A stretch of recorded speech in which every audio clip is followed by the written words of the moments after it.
भाई आप लोग तो देहात के आदमी हैं, सब लोग गरीब लोग हैं, तो जानते हैं ना बहुरूपिया किसको कहते हैं।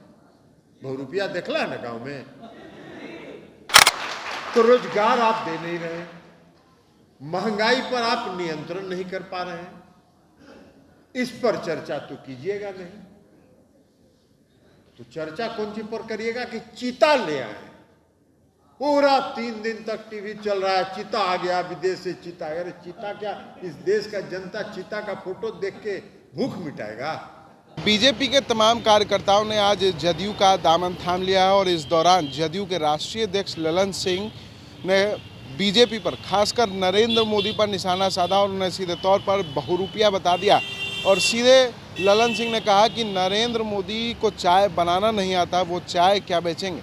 क्या कुछ कह रहे हैं ललन सिंह, पहले आप वो सुने। आपने जो भारतीय जनता पार्टी को छोड़कर आज जिस परिवार में शामिल हुए हैं, यही आपका असली परिवार है और आप असली को बताएं। भारतीय जनता पार्टी आरक्षण विरोधी है। 2015 का विधानसभा का चुनाव याद करिए। चुनाव के पहले आरएसएस के प्रमुख श्री मोहन भागवत जी ने कहा कि अब आरक्षण व्यवस्था पर पुनर्विचार करने का समय आ गया है। ये उनकी सोच है, भारतीय जनता पार्टी की यही सोच है। क्योंकि भारतीय जनता पार्टी को तो वहां से गाइड करता है आरएसएस,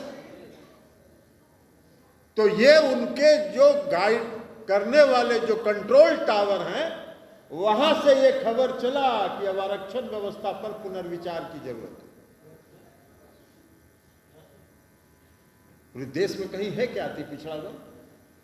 नहीं, बिहार में। और एक किसकी देन है, किसने दिया? जननायक कर्पूरी ठाकुर जी ने। पहली बार जननायक कर्पूरी ठाकुर जी ने 1978 में अति पिछड़े वर्ग को चिन्हित किया और राज्य सरकार की नौकरी में आरक्षण दिया। तब से अति पिछड़ा वर्ग का। और 2005 में जब मुख्यमंत्री नीतीश कुमार जी बने, तब उन्होंने जननायक कर्पूरी ठाकुर जी के सपनों को आगे बढ़ाया और उस सपने को सरजमीन पर, धरातल पर उन्होंने उतारा। तो जननायक कर्पूरी ठाकुर जी ने 78 में आरक्षण दिया। 79 में क्या हुआ, उनका हासिल क्या किया?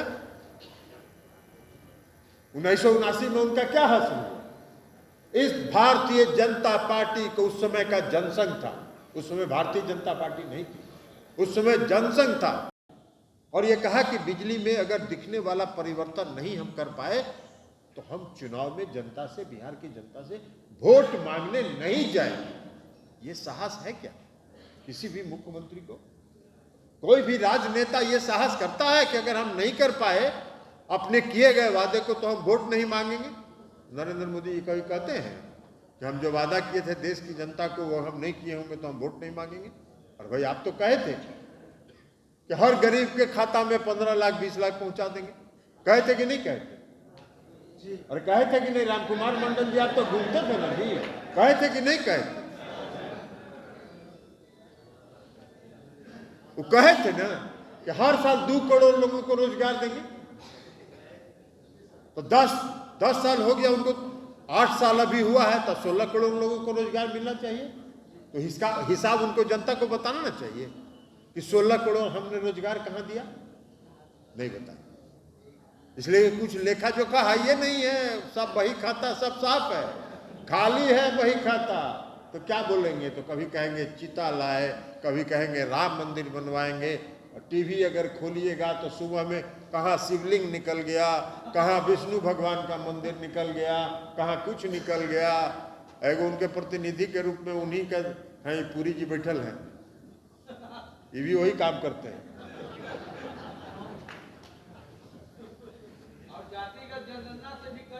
ये आ रहे हैं उस पर, पवन देव जी काहे चिंता कर रहे हैं? अभी तो नरेंद्र मोदी जी का परिचय दे,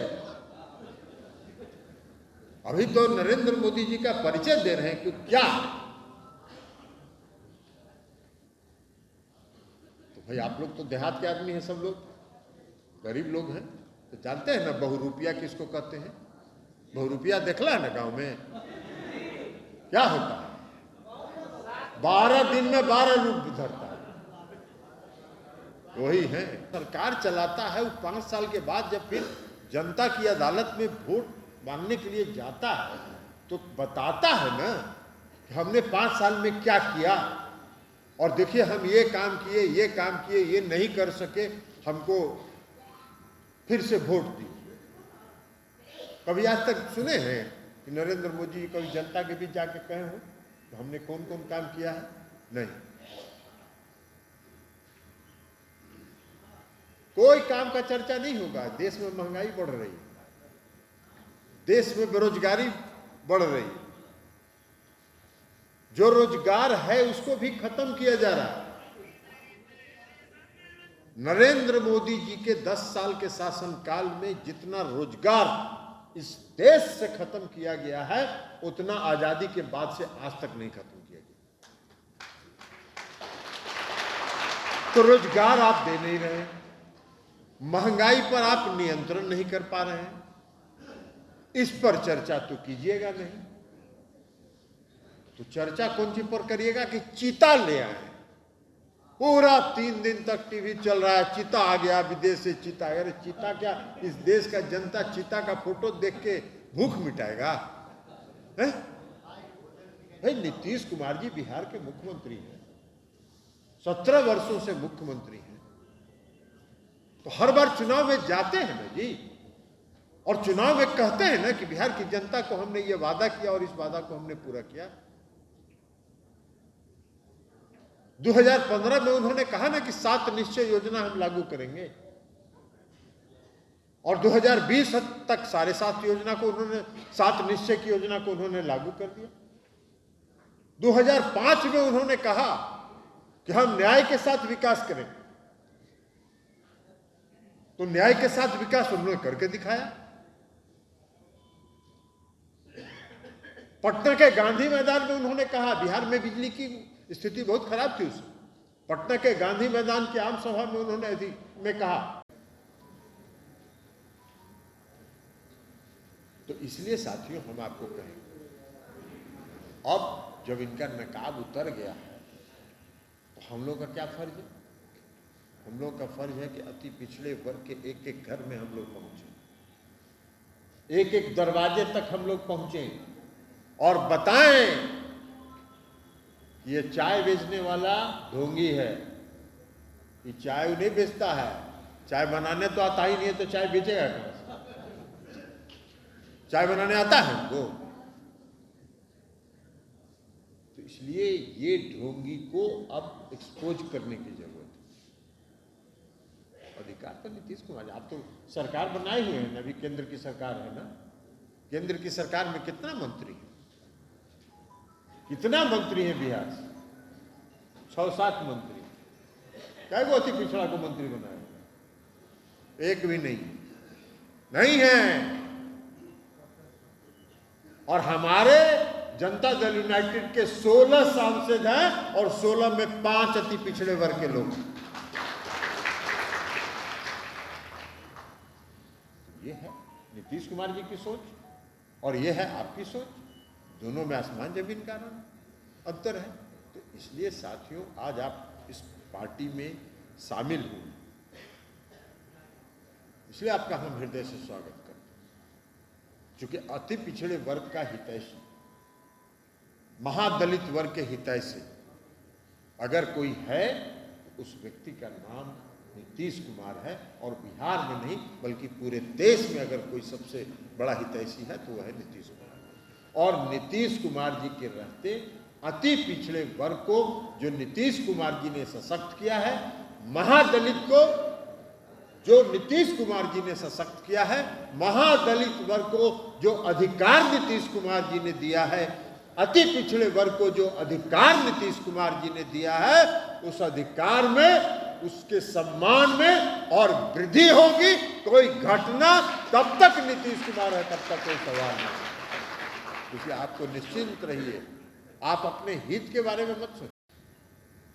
क्योंकि नकली पार्टी को छोड़ के अब असली पार्टी में आ गए। तो अब असली पार्टी में जब आ गए तो असली काम अब शुरू करिए और एक एक अति पिछड़ा को जागृत करने का काम करिए, दलित महादलित वर्ग के लोगों को जागृत करने का काम करिए और कहिए कि नीतीश कुमार जी जब तक हैं तब तक तुम्हारा हक कोई छीन नहीं सकता है, आज तुम्हारा अधिकार कोई छीन नहीं सकता है, लेकिन जागते रहो। ये बहुरूपिया कब आएगा, कौन रूप धारण करके आएगा, इसलिए जागते रहो और इनको खदेड़ के जब आवे इनको खदेड़ के भगाओ। और यही कह के हम अपनी बात समाप्त करेंगे कि पुनः आप सबों का जनता दलीय परिवार में हार्दिक स्वागत और अभिनंदन है और बहुत बहुत धन्यवाद। तो आपने सुना ललन सिंह ने सीधे तौर पर कहा है कि नरेंद्र मोदी अति पिछड़ा विरोधी हैं, उनके वो अति पिछड़ा वर्ग से आते भी नहीं हैं और खासकर गुजरात में तो अति पिछड़ा वर्ग है भी नहीं।